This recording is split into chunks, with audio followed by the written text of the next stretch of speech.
The Coalition to March on the RNC is gathered here today to condemn the court's decision to reject our claim that the city is infringing on our First Amendment rights. What we have seen happen in Milwaukee is unfortunately what happens when the RNC comes to town. Mayors and local police departments from host cities will work with the Secret Service and the RNC to suppress communities' free speech. We firmly believe that the city of Milwaukee delayed the release of their designated route, so we would not have much time in court to litigate for our First Amendment rights. We deserved a route we had adequate time to organize around and litigate. While the courts have decided, exactly a week out, that the city is not infringing on our First Amendment rights, we are firm in our demand to march within sight and sound of the front doors of the Pfizer Forum. While the city at this point may not have a legal obligation to give us the route that we're asking for, they do have a moral obligation to give us the route we're asking for.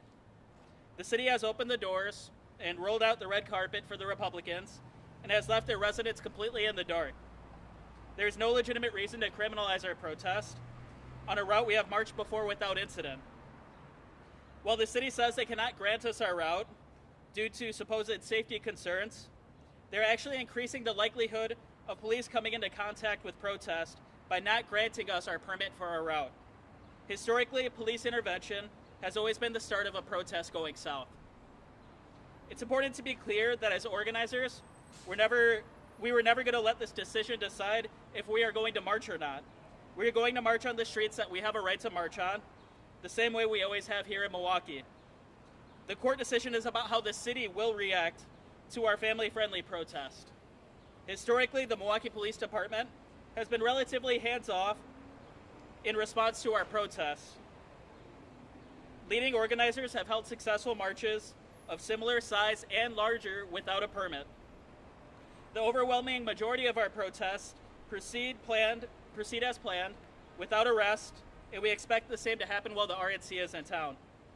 We are preparing for the worst, but expecting the best. Our best will be a family-friendly protest where we can project our agenda to the extent that it will overshadow the hateful and reactionary and racist Republican agenda. Join us on July 15th at Red Arrow Park, starting at 10 a.m. to march on the RNC. And as another update, I will be handing out these sheets. They will be sent out to your emails as well. We do have an updated march route that complies with the credentialed zone. So we do not plan on challenging the credentialed zone. This is going to be the new route that we're taking.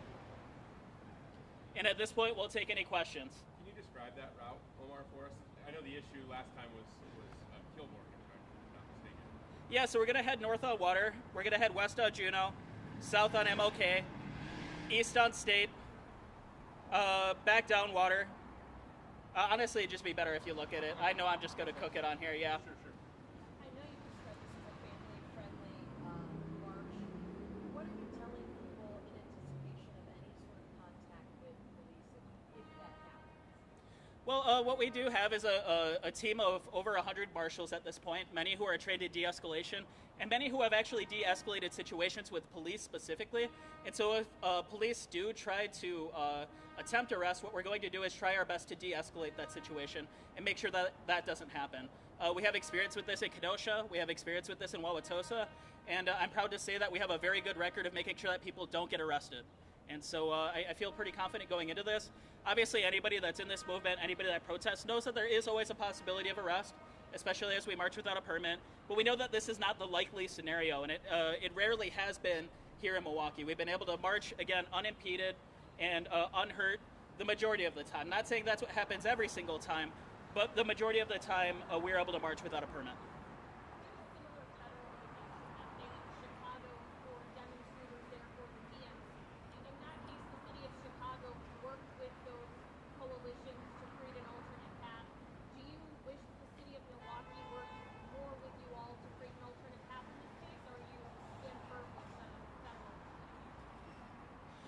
So we had tried to work with the city of Milwaukee for around 2 years, and we didn't really get a response out of the city.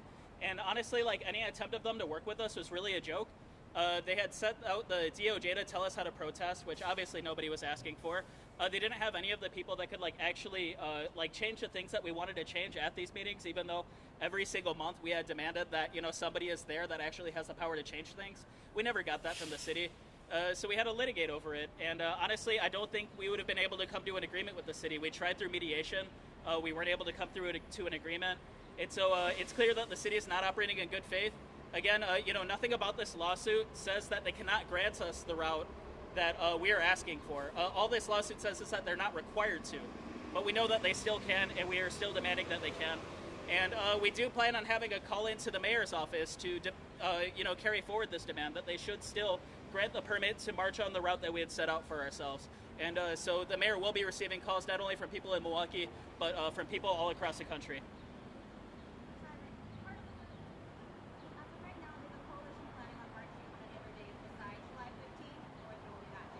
The coalition is only seeking to march on July 15th. As of now, there are no other plans to march. You also have been granted the city's official route at roughly the same time that this one plans to go on. What's the plan, basically? We're not engaging with the city's route at all, or with their speaking platforms. City route if you were... Because it was required for us to be able to get into litigation with them. Part of the preliminary injunction was not allowing the DPW commissioner to have the right to remove or revoke permits to people with past criminal histories. That was something that the judge granted. What's your thoughts on that? We think it's an extremely weak win. We'll take it, right? I mean, that never should have been the case to begin with. But the fact that this is all being figured out like a week before the RNC is actually here, it's just abysmal. I mean, that is really something that we should not be having to deal with as a city. The fact that none of this has been transparent, the fact that this has been held off to the very last minute, again, is a strategy to make sure that we don't have the time to properly litigate over this. And so, yeah, I mean, that's just how it is. We hear a lot about the eyes of the country being on Milwaukee during this event. Given the ruling and what you described with the city, how do you feel this reflects on the city to people that are eyeing Milwaukee? I think it reflects badly on the city. I mean, from the very start, we've said that the image that the city is giving is that whatever the Republicans want, they're going to basically do it for them, hand out our city on a platter, and whenever the residents of the city want to have something done, it's just radio silence. Basically, all of our feedback is just thrown straight into the trash. And so there are issues with this, right? I mean, I always give the example of when we attended a Department of Public Works committee meeting, that when we brought this to Bauman, he said it was his first time ever hearing about any of this. And mind you, a lot of these people at these community meetings that are meant to field community input were there at that meeting with Bauman and had not told him a thing. And so again, I mean, it couldn't become any more clear that the city is willing to prioritize Republicans, willing to follow the money before they listen to any of us here on the ground. It's been complete radio silence. Have you signed up for any of the speaking slots, either at Zeidler or Haymarket? No, we have not signed up for those speaking slots, and I'm going to reiterate a point that's been brought up plenty of times in the past because I feel like it's an important one. While the city is calling these protest zones, we're actually calling them conflict zones because anybody could sign up for those speaking slots. That could mean right-wing extremists. That could mean people that want to antagonize our march, antagonize people at our march. We're not really looking to engage with that. That's not the point of our march. We want to be heard by the people inside the Pfizer Forum, not outside of it. And so, being at Haymarket Square for us, we actually view it as a risk. This is the city really setting itself up for failure. And again, this also applies to Zeidler Square Park as well, which is way, way, way too far from the Pfizer Forum. Why is Haymarket not in within sight and sound for you guys?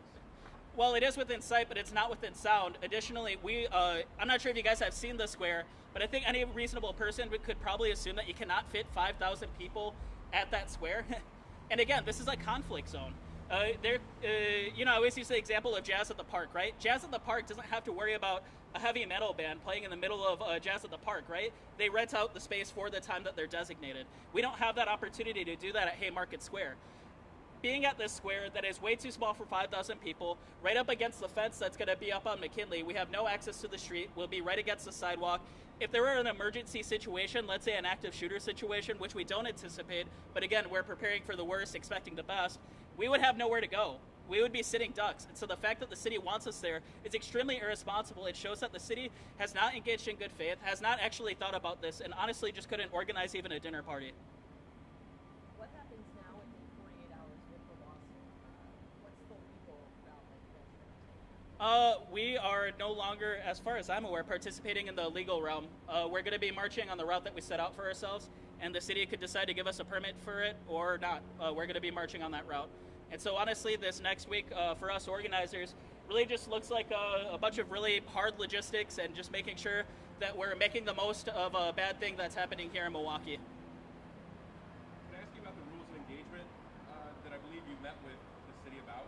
Your reaction to that? As far as I'm aware, we never really met with the city about the rules of engagement. Okay. That was just something that was kind of released on its own. Obviously, if it was up to us, the police wouldn't even be there, as they aren't for a lot of our protests here in Milwaukee. And so we don't even really feel like there's a need for it. The fact that they have 4,500 officers coming here, and they say that they're short-staffed, too short-staffed to be able to accommodate a route for us, is just absurd.